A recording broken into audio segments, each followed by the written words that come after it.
Good afternoon, everybody. I'd like to thank everyone for coming out and for those who are listening on stream. In the room, my name is Chris Williams, Councilman Williams, and in the room with me is Councilman Hudson, Jeffrey, and Johnson. Jefferson and Johnson. Jeffrey. Old football friend of mine. Sorry about that. And although this is not a remote meeting, the meeting is being live streamed for the benefit of the public, so we can continue to practice in conducting a virtual roll call for attendance. That's the reason why we did that. And I'm going to get started, but I'm going to add an item to the agenda today, and I will start off with Craig Stone from Winfield Properties. And this is in reference to affordable or mixed income housing.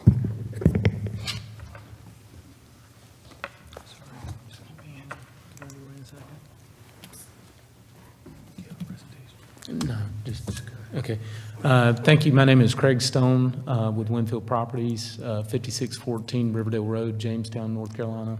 Thank you all to all the members up today for the ability to be able to speak. I know there are some new folks here.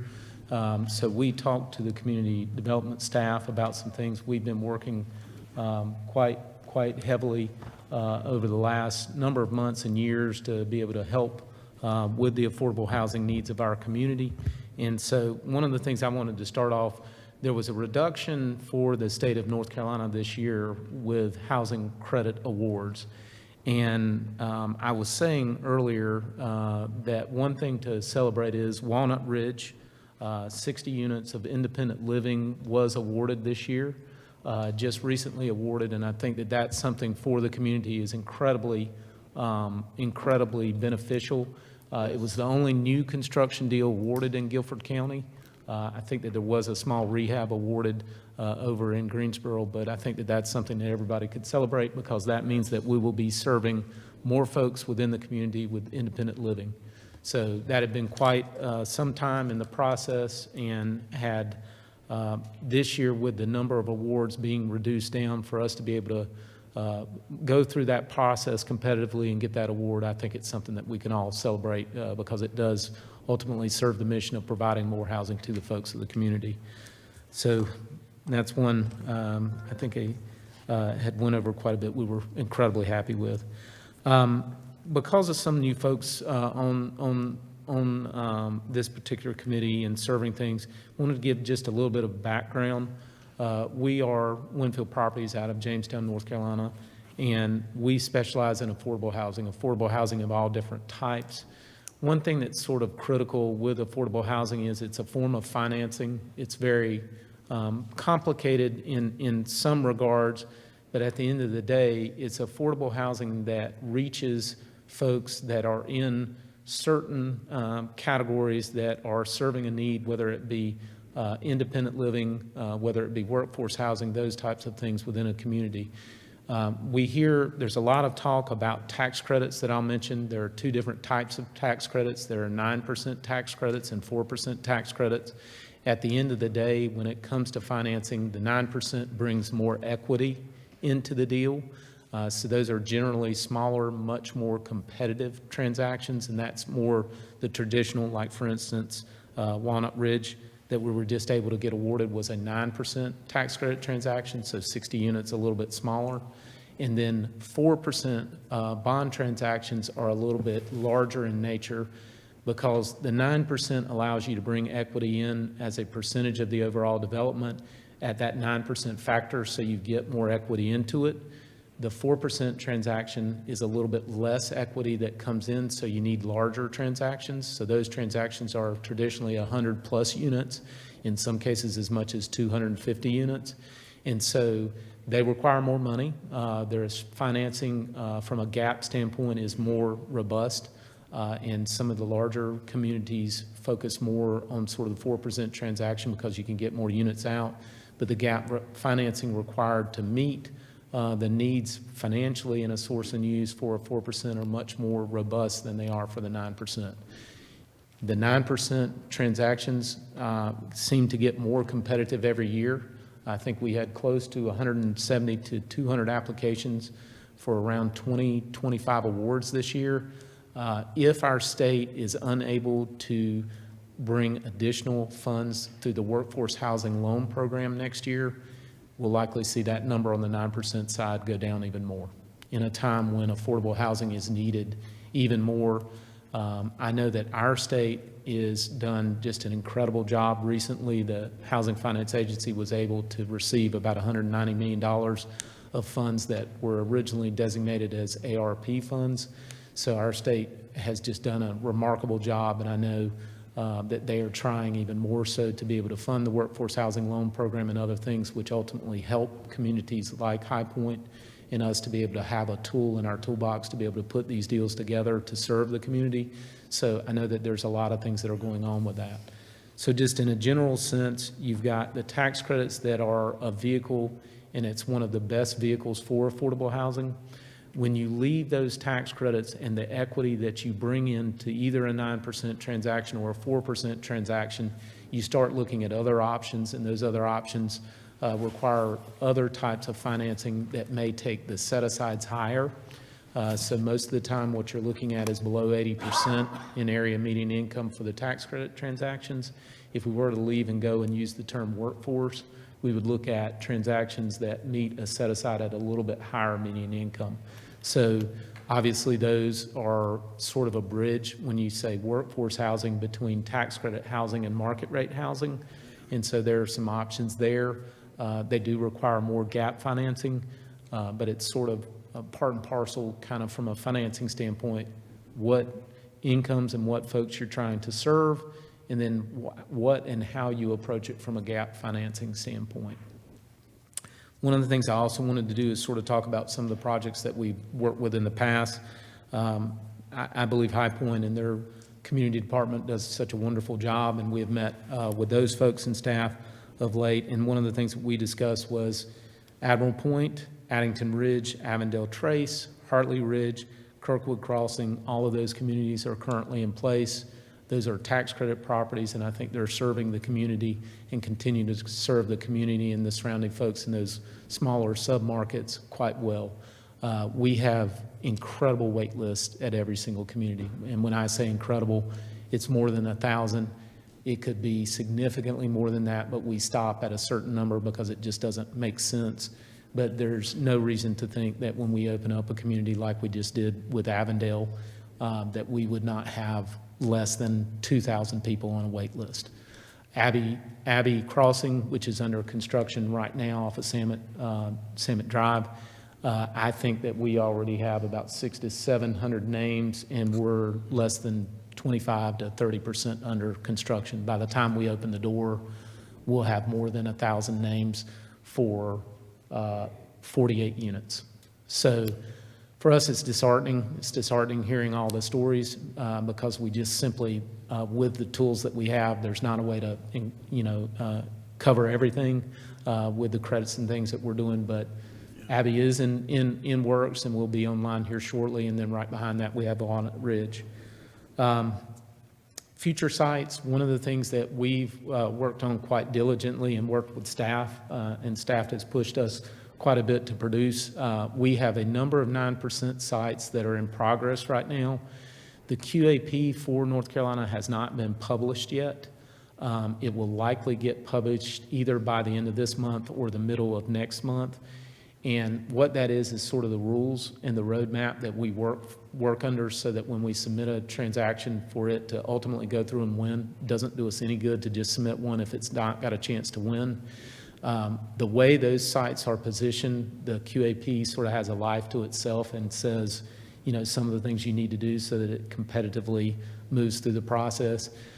We have a couple of sites that are in progress right now based on potential, whether that be poverty areas, whether that be walk score, those kind of things. We're trying to target so that we can have a competitive application go into the process. So we don't have anything there to announce quite yet because we don't have a final QAP. That's sort of our rules to live by. And so when we have that, we feel comfortable with that. We've got a couple sites under option and also in negotiation that here shortly we'll be presenting to staff and ultimately presenting up. We also, four folks are getting ready to present some 4% sites, and those 4% sites will be at a minimum of 100 units plus. And so we have a number of different things that we're looking at there. One thing is, I will say that those particular sites allow us to get more units on the ground, more so than, say, the 9% side, and the 4% side is a little less competitive. I think with us being in the development side, the construction side, and the management side, it allows us a little bit better flexibility as far as being able to put a winning application together with cost, supply chains, and those things right now that are so difficult in this world, and interest rates. We'd love for the interest rates to be a little bit lower right now to be able to put some more units out. And so the reality of it is, I think that here within about 45 days, we're going to be presenting to staff anywhere from 3 to 6 sites for consideration to sort of look at. And that'll be a mix of 4% sites for bond transactions and also 9% transactions. Awesome. Maybe spoke a little bit faster than I should. I'm awful passionate about this, and this is what I do in life, so I don't know if there might be questions. Just want to sort of briefly give a little bit of an update. We have quite a bit that we're getting ready to present. We're waiting on the QAP to come out so that we know sort of how we're positioning, and we also have some things competitively that we think are going to be in good shape. We don't want to be up here just announcing that we got an application. We'd love to be doing more of the Walnut Ridge updates and saying we've got an award. So I think within the next 45 days, the middle of January is when the applications are required to be submitted, so we'll be prepared for that. So within the next 30, 45 days, we will be presenting to staff some things for them to review and then pass along so that it meets all the criteria of everybody involved. Okay. Thank you. So, is there any questions or comments just from the committee? I know it's from one. I want to give everybody else a chance before you know. Go ahead. Go ahead, sir. Chairman Williams, thank you so much. Mr. Stone, appreciate you coming in and sharing this with us. I think my first time hearing about the great work of Winfield started maybe 4 years ago as a member of the Citizens Advisory Council. And at that time, staff had begun to tell us about the work that we'd done with tax credits and Winfield properties and developments that taking place. I think at the time, developments like Hartley Ridge and even the one over near Domino's behind Harris Teeter, that's whatever that road is, Paris and something. That development, I think, was coming online around that time, and we began to learn about this great work. And it was also at the time that I asked the question, probably eagerly just wanting to know, given everything we're doing, seems like we're in great shape. And what I was told was, make no mistake, the work we're doing is incredible work. Winfield does great work. I'm grateful for it. And we take as much advantage of what we can in regards to tax credits, because that's mostly a state, not mostly, but a fully state authorized and state driven thing that we do as best as we can to take advantage of that. I think I'm just curious about, I don't know, I mean, when I hear you say you get 1,000 applicants for I think you said 45 units? Was 48. 48 units. And the last go round, there was 1,000 plus applicants for the last piece. It's clear that we're seeing that kind of demand. And I'm curious, what do folks do in that case when they're not on that list? I mean, do they just get moved over to your other wait list for another next set of apartments? I mean, I know it's not like housing authority where if you don't get this one, you just move over to another one, but. I'll be honest, it really is a sad subject because the first lady that moved into Addington Ridge when we opened up was living in her car, single mother, in Walmart before she moved in, and the options are difficult. Housing right now before COVID was difficult. It's gotten nothing but more difficult. And so the options what we do with credits are providing housing to folks that are rent overburden. And I think that the definition by nature is 30%. If you're paying more for 30% in housing, you're rent overburden. And the options that they have are very difficult. The folks are there.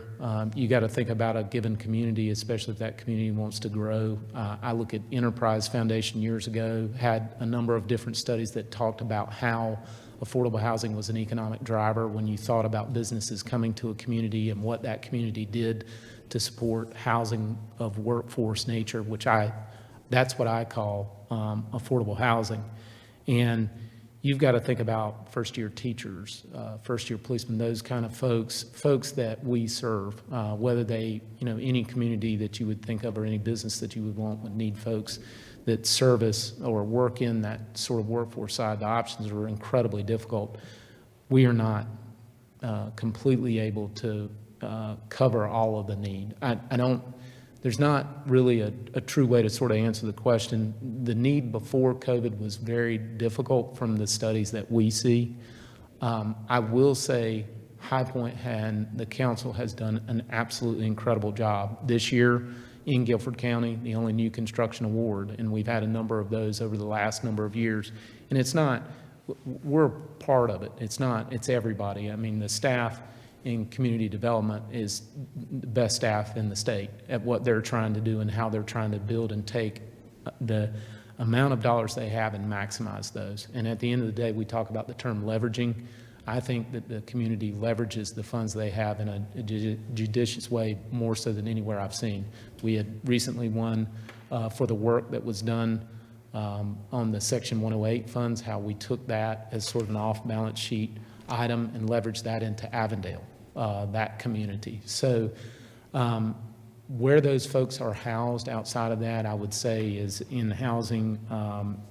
In some cases, it's inadequate. Your staff does an incredible job with zoning issues and things like that, of trying to attack in the community and deal with substandard housing and those things. I've seen staff that just does an impeccable job with that. The reality of it is the options are very difficult. In some cases, folks do live in vehicles and things like that. I mean, it's not, the need is great, the need is growing through COVID, and the need is going to get worse. I don't know if that completely answers the question, maybe a little bit more so. No, that was very helpful. And to your point, I think your key statement there is that staff does a great job with the resources they are given.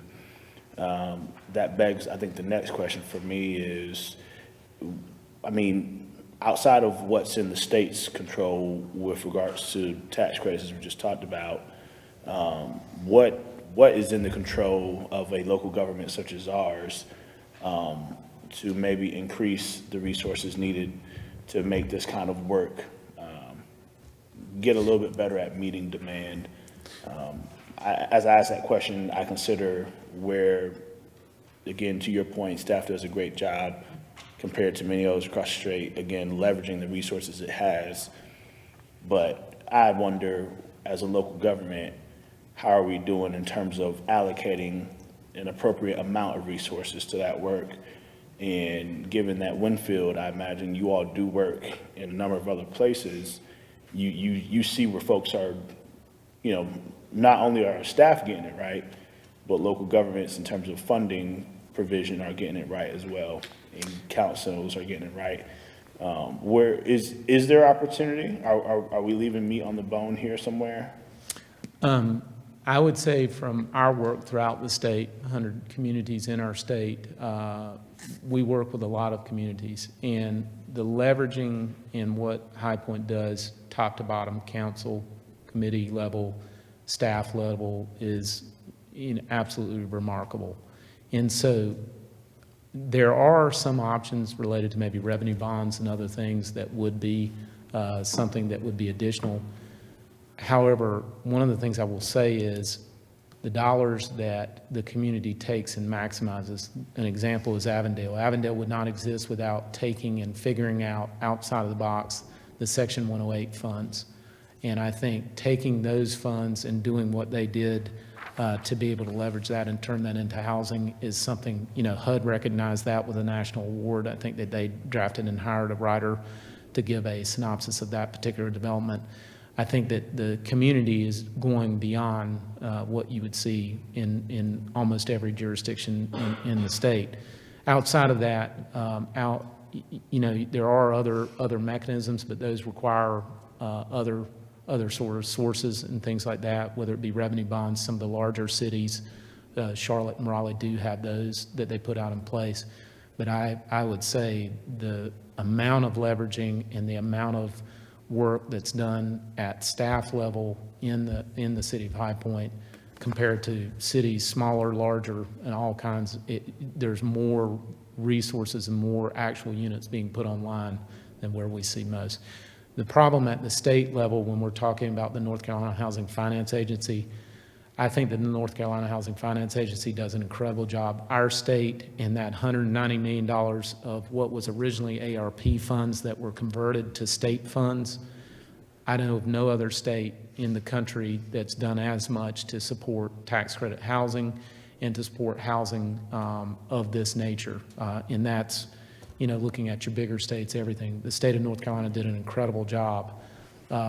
Over the last number of years, costs have been very difficult to chase, supply chains. Mid-August, we were at an interest rate, now we're 2% higher, and when you're looking and chasing source and uses to make everything work, it just makes everything more difficult. So there is a challenging set of circumstances. Our mission is to present options, and we are getting ready. Staff has asked us very diligently to present more options and more units. The need is overwhelming. And so we have a number of sites, a number of different things that we're getting ready to present that I think will give some options. And then I think together we can work on how to approach those. And so what our mission is to present options, maybe look at some other things that we see in other cities, those types of things, and present those and see if those are things that may be helpful to sort of attack, I think, the mutual goal of putting more affordable housing out into the community and servicing folks. Yeah, but Mr. Stone, I certainly appreciate that. I think it's always critical to make the position known, and I'll speak only for myself.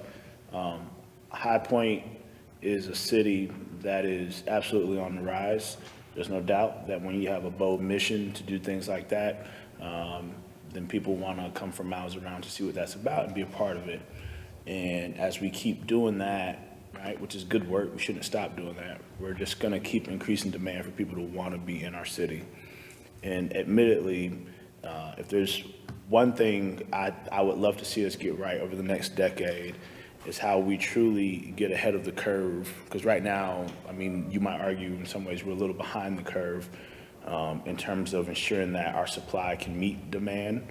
I'd love to see us get ahead of that. And so whatever solutions that, how be it innovative or even those that could be tough to try to navigate, I would personally say I would love to hear that. Because I think what we hear from our constituencies on a consistent basis is they want to see government do what's right to ensure that living here in our city becomes more tenable. And you said it, when you're spending more than 30% of your household income on housing, which I'm pretty sure if we polled the city, there's so many folks having to deal with that, quality of life becomes that much harder. And therefore, you can't come enjoy a baseball game. You can't go to a restaurant with family. You can't do a lot of other things. So I'd love to see us get this right. And I appreciate the great work you do, appreciate the great work done by our Community Development and Housing Department led by Nina Wilson and all the partnership from council and manager and everyone to support all that great work. I would personally die on the hill that we need to do even more as best as we can, though. And that's not a knock on anything anyone's doing. I want to see us go for it because I think the people of High Point deserve it. We are trying incredibly hard. We're going to be presenting more sites, and Nina has been incredibly demanding on options and more sites that she is asking and is tirelessly seeking so that the community does have more options. But before COVID, it was a difficult problem. The problem's worse, and the problem likely will get worse over the course of time. And so we are working quite a bit in Washington to try to stay ahead and see what options are there. One of the things also looking at if there's any additional monies through the ARP funding that, the COVID relief funds. There was in the last number of months some language that was added to be able to use ARP funds on the affordable side. That may be an option. We're trying to pursue that as well. That goes to a package of leveraged financing similar to what we did with Avondale and how we, identified those Section 108 funds. So this is all we do, and we're trying to turn over everything we can to get options and present. We feel like that's our job, and that's our mission right now, is to try to do as much as we can and put as many units on the ground as we possibly can. It's our life. We enjoy it. We hope that what we do is something that everybody in the community can be proud of, and the folks that call the places that we build home, and that's all day long what we're trying to do. Thank you. Any other comments? I would just like to say to you, I say it to you every time I see you, thank you for the work that you all do. You build quality communities. They're well-maintained, they're well-run. I cannot thank you enough. You do great work for the community. The community council, everyone, it is absolute joy to work. There's not a single person everywhere that we work with. We enjoy it, and grew up, went to school in the community, and love it. This is what we do, and work with others. But I tell you, we're a small part of it, and we're appreciative to be working with the community. Thank you. Thank you. If there's no one else, I'll just, we've been working together for some time now. And the repeating thing that I've seen when it comes to one of your units that's going up in the community, you have those who don't know how to take it, or assume that, oh Lord, this is coming up in my backyard and I don't want to see it, I don't want it. And then I've heard zero complaints from those same communities once your unit is up and going, it's been in place. So that's something I think that needs to kind of, be relayed out to the community as we look for new sites and to expand in those areas, that they understand that these aren't just a pop-up overnight issue and creating issues and whatever, but actually high quality, well-maintained, very community connected units. So just want to say thank you. I want to give you a chance to say anything if you're. Yes. Mr. Stone, thank you. Again, I was in here thinking when you were giving us the report, and what came to mind is, heard someone say this: you're doing a great work and you can't come down. So just continue doing the great work that you're doing for our city. It's definitely needed. Affordable housing is definitely needed, and you do a great job. You and your team are great at what you do. So thank you. We're very humbly appreciative of that. I will say, on a personal note, my mother is my fiercest superintendent and critic, and we do not build anything that would not be something that she would be proud to live in. And so that's the standard I've always operated under. And so what we're trying to build is home for the folks of our community. I don't know that a lot of times those folks have those options. I think you see a lot of things that are just sort of basic. We're not trying to do that. There's ways to really go about what we try to do, but it's an extension of council, this committee, of staff, everybody, and we are incredibly humbly appreciative to be a part of that. And we have a role. It's what we do daily. It's almost one of the easier parts is the actual construction. The difficult is finding the sites, getting the financing, getting it awarded, and then the relief of being able to build it. And so we try very hard. We feel like every single community, we have to earn the right to be able to be in that community and do the next one. And I promise you, we do not rest on trying to approach it in a number of different ways. We're working right now to maybe present some more options. The financing will be a little bit more difficult, but like we've been sort of tasked to do, we'll present some out-of-the-box options to kind of look at. Yeah. The housing needs are becoming more and more, and so we're going to continue to do everything we can, and we're appreciative and thankful to be a part of it. Great. Thank you, Mr. Stone. Thank you. The next item up is an update on the homeless task force, and I'll turn the floor over to Nina Wilson, our interim director for community development and housing.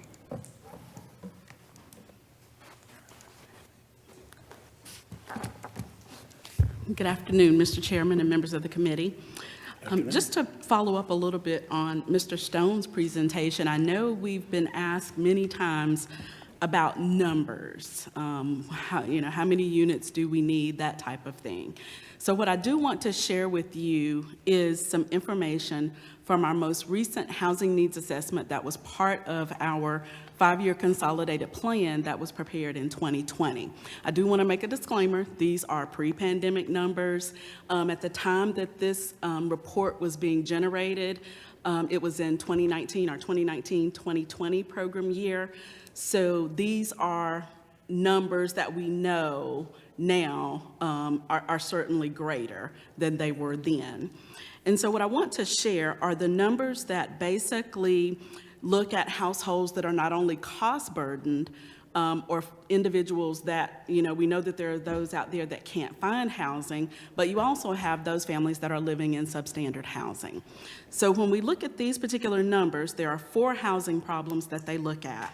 Housing that lacks complete kitchen facilities, it lacks complete plumbing facilities, there's more than one person per room, so there's an overcrowding situation, as well as those that are cost burdened. And of course, we define that as those that are paying more than 30% of their household income for housing expenses. And so we have it broken down by income categories. For those households that are 0 to 30% of the area median income, that total, or the number of households for the jurisdiction as a whole, is 3,920 households. That's for those individuals at 0 to 30% AMI. So when we look at households that are 30 to 50% of AMI, you have 4,225 households. And these are households that have one or more of the 4 housing problems that I outlined. And then for the population that is 50 to 80% of our AMI, you have 3,715 households. So based on the pre-pandemic numbers, you are looking at roughly about 10,000 households that are dealing with some sort of housing problem, whether it be substandard housing, overcrowding, or the cost-burdened households. So just to kind of give you some updates on those numbers, I know that you all in your retreat have been looking at various things and as far as numbers and unit production. So just to give you maybe a little bit better idea of just the numbers that we're kind of looking at and what we found based on that housing needs assessment. Okay. Thank you. Now, as far as the homelessness update, the homelessness task force, the most recent meeting, I believe, was October 25th. During that meeting, it was basically looking at the structure of the homelessness task force, and it was determined that that the individual municipalities would have a representative that would serve as the co-chair. So you have, of course, Mayor Vaughn from Greensboro, Commissioner Alston, and then Councilwoman Monica Peters will be representing High Point as far as co-chairing this task force. I mentioned to you last time an RFP. That RFP is currently out to find an actual facilitator, someone that will sort of take this process, move it forward, and help through the implementation of anything that is developed, any types of actions or activities that are developed out of this task force, that particular person, company, or whomever will sort of facilitate that process and keep things moving. Again, staff, everybody has jobs, county staff, Greensboro staff, we have other things that we can't do, so we really can't administer that process. And that RFP is out right now, and they will be evaluated at the beginning of December. There will be a group to get together and evaluate any proposals that are submitted. Also, the gaps analysis. Everybody has been waiting for the gaps analysis. Unfortunately, last week in an update, we found that the consultants are saying it could be the end of February, 1st of March. However, officials have pretty much let them know that that's not acceptable. That gaps analysis was supposed to have been done around now, by this time frame, and we understand that people have vacations, we understand the holidays are coming up, but at the same time, you have a responsibility to perform the duties that are under the contract. So that's something that they're going to be discussing with the consultant. Also, at the meeting that's coming up, our next meeting is this Thursday, and they will be actually having two speakers or learning and listening sessions. We'll have Stacy Lowry, who is the Director of Mecklenburg County Community Support Services, and Lorena McDowell, who is the Director of Wake County Housing Affordability and Community Revitalization. And so they will be sharing best practices, lessons learned, those types of things, because they seem to be running, based on the information and visits that some other officials have made to these particular cities, that they do seem to have programs that are running a little bit more successfully. And so they do want to get some ideas and things from those two areas. And so we'll get an opportunity to hear from them on Thursday. And the last thing that I want to kind of mention, I guess, as far as homelessness is the winter shelter. Winter shelter White Flag is supposed to start December 1st, and we will have Salvation Army, Open Door Ministries, as well as West End Ministries actually opening up their winter shelters. Now, through our community development CV funds, our CDBG CV funds, we are going to fund Open Door Ministries and West End Ministries. But Salvation Army was able to actually secure a grant else from some other agency to actually implement their winter shelter this year. So they said they don't necessarily need our funding this year, but to keep them in mind, of course, for next year. And so we're in the process of executing those contracts and everything right now so that we can get winter shelter up and going and up and running in plenty of time this year. Are there any questions or anything about the homelessness task force in particular? Did I forget anything, Greg? Okay. No questions? No. I guess we just move on to the next item. Okay. All right. All right, because there's nothing actionable right there. So I say the next is item, this combination of deed 801 Vale Avenue and 802 Amos for affordable housing development. Yes. In order to continue infill housing in our South Side community and to continue the revitalization efforts in that community, there are two lots that we want to combine so that they can be a buildable lot. That is 801 Vale Avenue and 802 Amos Street. And once those are combined, the address would be 801 Vale Avenue. And what we are proposing to do is to convey that lot to Habitat. At a future meeting, we will come back before you and convey that to them to continue their development in Southside. They currently have 2 units that are under construction, and we are looking at conveying 2 additional lots to them to continue their building efforts and affordable housing development in Southside. And just a quick update as far as Habitat, they were building at Cable Street, but we do have to do some infrastructure work before they can continue. So hopefully once they get these two that we're going to convey, once we get those completed, I'm hoping that we might be ready to go back over onto Cable Street and finish that up. All right. Any questions on that? I'll say real quick, I've attended and worked on 2 sites for Habitat lately. And if you hadn't had a chance to take a look at the recent Habitat units, you will be shockingly surprised on how great and high quality they are. They're really, really spacious places. But with this, we will need to take action. Yes. So we can Yes. Attach this to a consent agenda. So I'll entertain the motion to approve item 2022-533. So moved. Is there a second? Yes, sir. All right. So there's motion and second. All in favor? Aye. Aye. Any opposed? That motion passes. Thank you. We'll move on to the next item, which is an update on the local code inspection. I'll turn the floor over to Lori.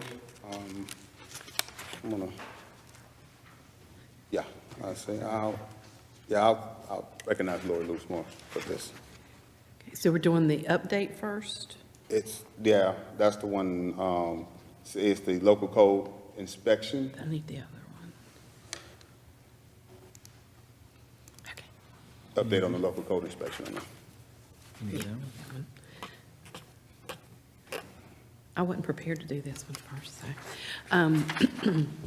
Just to, I think I reported a couple of months ago, I think to this committee and to council that our demolition cases and attention to blight has somewhat improved. And so even though we still have those, and now this is kind of our slow time of the year, coming up, no public nuisance cases, grass overgrown, we've decided to shift a little bit of our attention to some other issues that have been coming up. And after I started this, I asked Nina if I could stop it, and she said no, because it's going to be a huge undertaking. And that is auto dealerships and auto repair shops.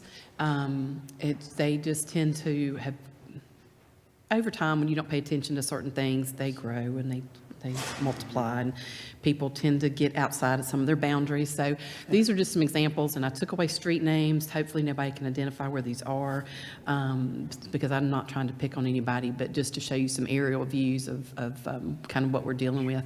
And the business is at 1025, it's an auto repair business. At 1029, they do auto sales. Same owners. But if you see to the right at 1023 and 1021, they were not supposed to be storing cars there. And if you see also out to the street, they have cars in the right of way. It just looked really bad. And obviously some of these cars they haven't probably looked at in quite so many years. So this is one we actually already started working on. We started working on it probably well over a year.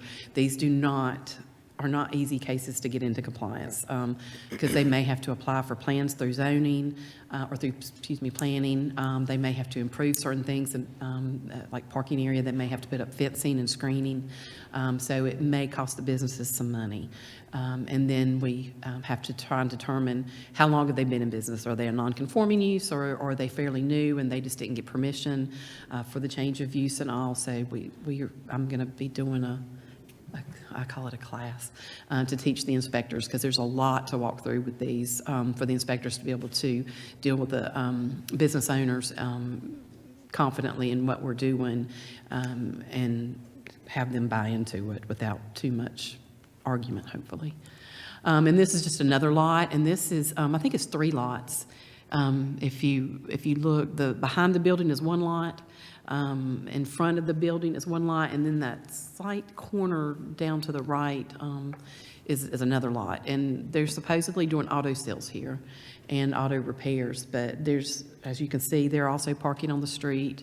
I don't know if those are employees or customers, but they do need to have spaces for customers to park and for their employees to park.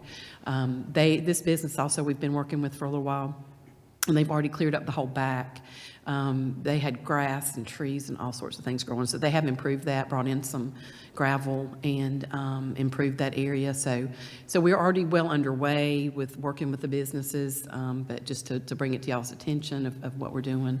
And this is the one that was just brought to our attention. We haven't started doing it yet. Haven't even been out there, but it's where the business at 800, where that building is. Apparently, they decided to expand that whole vacant lot sometime around 2018 into a parking lot, or sometime before 2018, after 2008. They decided to make it into an entire parking lot for their business, and so we will be dealing with that. But, they have things, if they put in driveways, they have to go through DOT to get the apron, and, so there's certain guidelines, and we'll be working with them for that to get into compliance. But just kind of wanted to share that's where we'll be going next. And actually during the winter is kind of a good time because, like this lot in the back, the growth is dying. So I'm going to use it that we're doing them a favor, that we're sending these notices in the winter, not during the summer. So it should be easier for them to get it cleaned up and hopefully get into compliance. Did y'all have any questions on these? Any questions from the committee? No. Thank you for that. Thank you. I hadn't gotten any real complaints on those kind of lots as much as I used to. And we are taking some before and after pictures, and you may not, sometimes it's just one of those things you drive by and you're like, golly, that's kind of looks a lot, and and then until it's cleaned up, and then you're like, oh, that's the way it's supposed to look, and just trying to improve just various areas throughout the city. Are these actually using their own land, or are they just moving into other lots? The majority, what we found so far is, no, it's theirs. They either own that land or the same owner who owns theirs. Like if they're running the business and renting, they'll own that. We have one down, gosh, now I can't think of what street it is, but took up 4 lots, and they just started growing. And so we're just trying to get them back in check a little bit. Now, if they're not, if they're just taking over other people's lots, that'd be a little bit tricky and much different. They wouldn't be able to come into compliance that way. So they would have to just get the cars off the property. Any other questions? All right. Did they, I'm sorry, Councilman Johnson, did they say what they were doing with all the cars in the back? I mean, perhaps taking parts off the cars and using them for? Probably, some of them are doing A that. lot of Some, where people bring the cars in to get work, and then it's not worth them, they're not gonna pay for the repairs. When they find out it's too much, they just leave it, and they don't come back, and the dealership or the repair shop will just put it in their lot, and they'll come back and they think they'll be back in 3 months. For long, they've got 10 cars sitting out there, and they have a way they can file with DMV in Raleigh and get liens to get rid of those cars. So that's what some of them are having to start doing now. Okay, great, thank you. Any other questions? All right, I guess next up is item, is the ordinance demolition of dwelling 1205 Filbert Place. And once again, I will turn the floor over to Lori.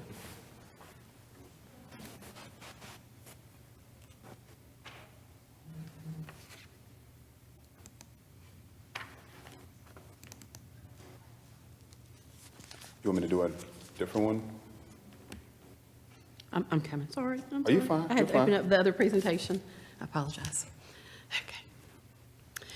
So the property at 1205 Filbert, we had originally inspected in April of 2020.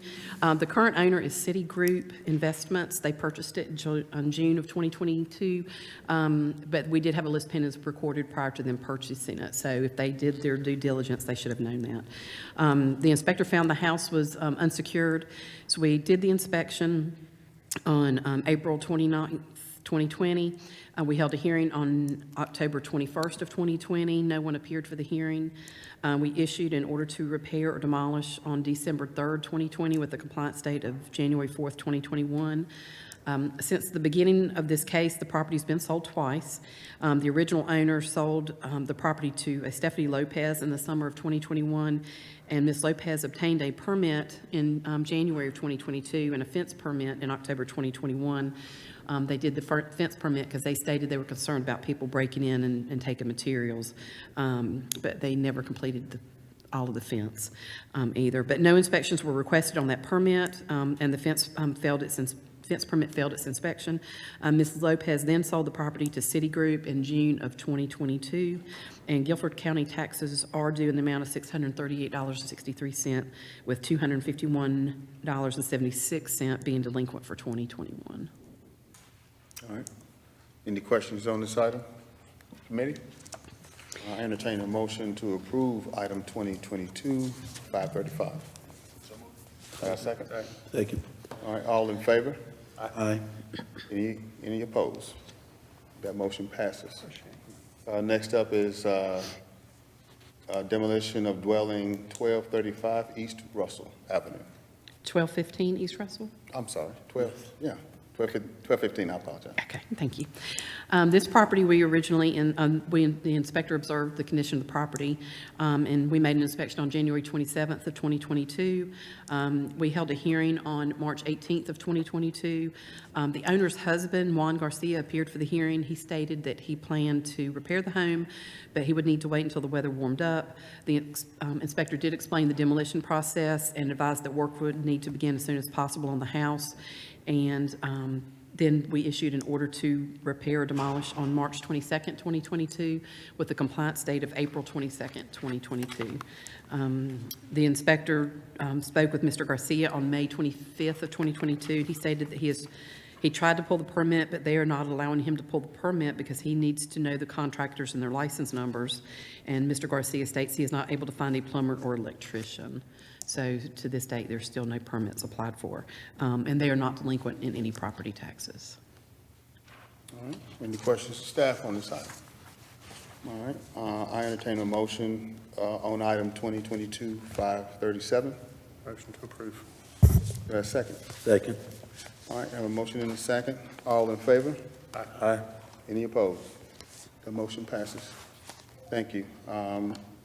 Next item is rescind of demolition ordinance at 730 West Fairfield Road. And this is just a house that we brought before city council previously in August, and the owners did finish the demolition and cleared the lot, so we're just asking for that to be rescinded. Motion to approve.